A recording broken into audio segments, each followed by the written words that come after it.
సమాజంలోని అసమానతలను, కుల వివక్షతపై తన సాహిత్యాన్నే ఆయుధంగా చేసుకుని పోరాటం సాగించిన యోధుడు గుర్రం జాషువా అని ఫులే అంబేద్కర్ విజ్ఞాన కేంద్రం చారిటబుల్ ట్రస్ట్ కార్యదర్శి వి. శ్రీనివాసరావు తెలిపారు. విజయవాడలోని సున్నపు పట్టిలు సెంటర్లో ఉన్న ఫులే అంబేద్కర్ విజ్ఞాన కేంద్రం చారిటబుల్ ట్రస్ట్ కార్యాలయంలో జాషువా 130వ జయంతి వేడుకలను ఆదివారం ఘనంగా నిర్వహించారు. ఈ సందర్భంగా జాషువా చిత్రపటానికి పూలమాలలు వేసి నివాళులర్పించారు. అనంతరం శ్రీనివాసరావు మాట్లాడుతూ సామాజిక న్యాయం కోసం జీవితాంతం పోరాడిన వ్యక్తి జాషువా అని తెలిపారు.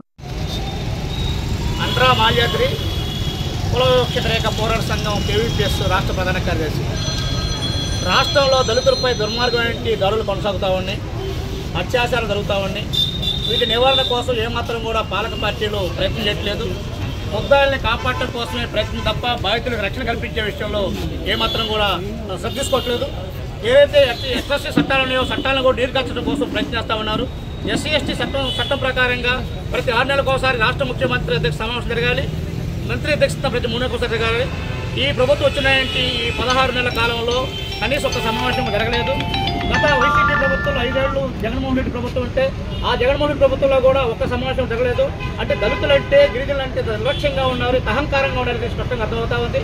ఒక పక్క ఏదైతే మంత్రులు ఉన్నారో మంత్రుల స్థాయి నియోజకవర్గాలను దుర్మార్గం జరుగుతూ ఉంది.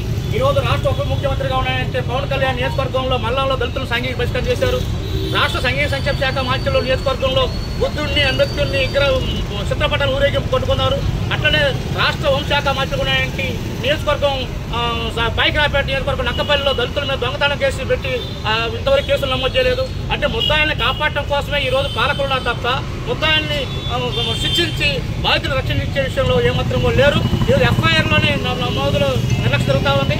రాజకీయ జోక్యంతో ఎఫ్ఐఆర్ నమోదు చేయకుండా బాధితులపైనే కేసులు పెడతా ఉన్నారు.